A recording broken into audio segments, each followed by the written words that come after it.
O estado da Bahia confirmou 6 casos de botulismo, uma doença grave causada pela ingestão de alimentos contaminados. 2 pessoas morreram. Segundo a Secretaria de Saúde do Estado, 4 dos 6 pacientes diagnosticados com a doença comeram mortadela de frango no dia anterior ao início dos sintomas. Os casos confirmados da doença foram registrados nas cidades de Campo Formoso, Senhor do Bonfim e Cícero Dantas. 3 pacientes seguem internados no Instituto Couto Maia. Ainda de acordo com a pasta, pelo fato do botulismo ser uma doença rara, a situação que o estado vive pode ser considerada um surto. A coordenadora de doenças e agravos transmissíveis da Secretaria de Saúde da Bahia, Eleusina Falcão, elencou as medidas tomadas pelas autoridades baianas para combater o surto. A Secretaria de Saúde tem trabalhado firmemente na vigilância dos casos, no acompanhamento. Inclusive, emitimos um alerta para toda a rede de serviço e para o Ministério da Saúde. O próprio Ministério também emitiu um alerta para os CIEVs, para os núcleos de vigilância hospitalar, e temos acompanhado de perto todos os casos. Nesse momento, a Vigilância Sanitária também trabalha aí com a vigilância dos produtos. Ainda sobre esse assunto, a gente recebe o Dr. Marcelo Otsuka, infectologista e membro da Sociedade Brasileira de Infectologia. Doutor, uma boa noite, obrigado pela participação aqui conosco.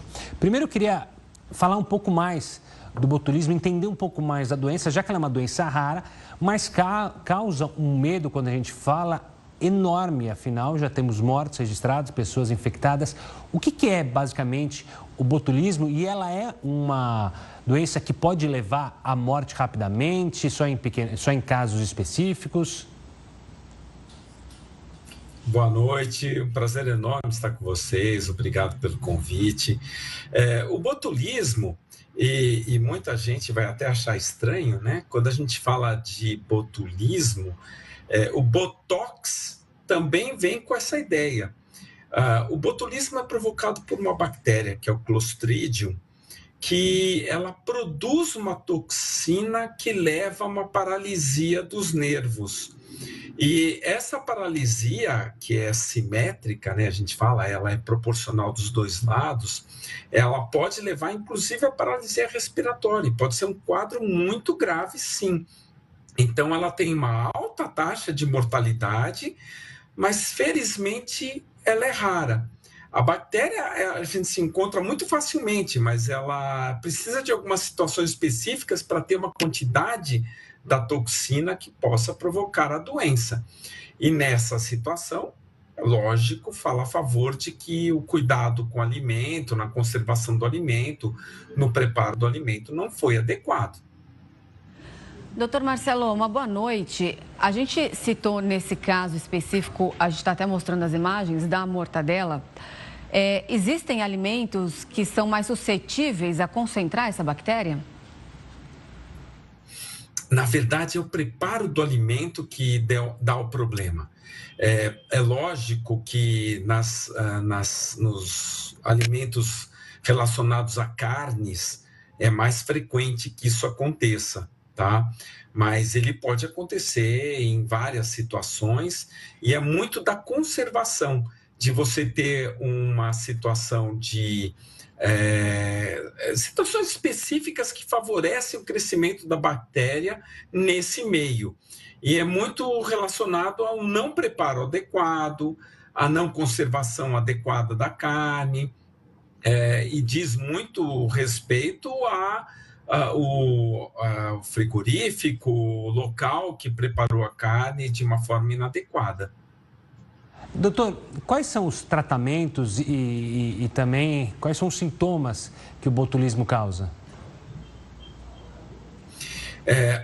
A toxina, ela leva a um comprometimento de nervos. Basicamente, a gente pode falar dessa forma. O tratamento, basicamente, inicialmente, tratar a bactéria, eliminar a bactéria. Então, é com antibiótico que a gente faz. Quanto à parte do comprometimento nervoso, é um tratamento de suporte em relação à toxina. A gente usa algumas situações, como o próprio antibiótico, que tem uma atuação nas toxinas. Mas a gente precisa eliminar a bactéria e, além de eliminar a bactéria, a gente precisa dar um suporte para esse paciente. que pode, eventualmente, em quadros mais graves, até um suporte ventilatório, para permitir que esse paciente tenha uma oxigenação, uma respiração de uma forma adequada. Agora, quais são os sintomas? A recomendação é assim que começarem esses sinais, procurar imediatamente um médico. Eu me anteciparia.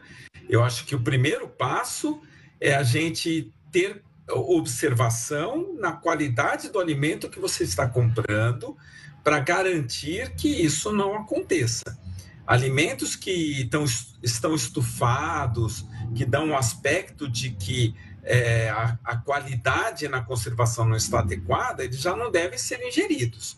Esse é o primeiro passo para a gente evitar essas complicações. O segundo passo realmente é esse. Se você detecta uma pessoa com uma paralisia dos nervos faciais, né? Então, ela começa a não conseguir fechar os olhos adequadamente, ela não consegue sorrir adequadamente, ela tem manifestações que a gente fala em relação a problemas respiratórios, são indícios de um comprometimento nervoso e isso deve ser obrigatoriamente procurado o médico o mais rapidamente possível para que a instituição do tratamento seja feita e os cuidados das complicações que vêm pela toxina sejam realizados.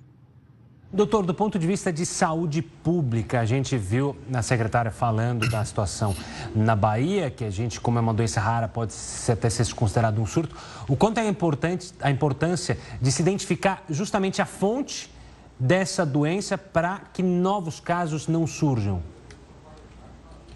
Isso é fundamental. E aí vem a vigilância sanitária, né? Em relação aos alimentos, para a gente saber quem que produziu esses alimentos, como está a conservação, se eles estão de uma maneira adequada e, eventualmente, retirar todo o lote desse alimento produzido, porque o risco de que aconteça existe. É fundamental que todo esse cuidado de vigilância sanitária seja feito. Não é uma doença frequente, graças a Deus, porque ela tem uma alta taxa de mortalidade. A gente identificou em 2020, acho que, se eu não me engano, foi o pico de doenças, foram 45 casos notificados, então não é dizer que nós temos uma alta frequência em relação a isso, mas ela diz respeito a cuidados no preparo e conservação e embalagem dos alimentos. Então, nós temos que ter muito cuidado em notificar sempre que existe um alimento que você vê que a conservação não está adequada, principalmente aquelas embalagens que ficam estufadas, é um indício claro de que há um problema na conservação, produção desses alimentos. Tá certo, doutor Marcelo, muito obrigada pela entrevista, pela sua participação aqui no Jornal da Record News. Uma boa noite, até mais.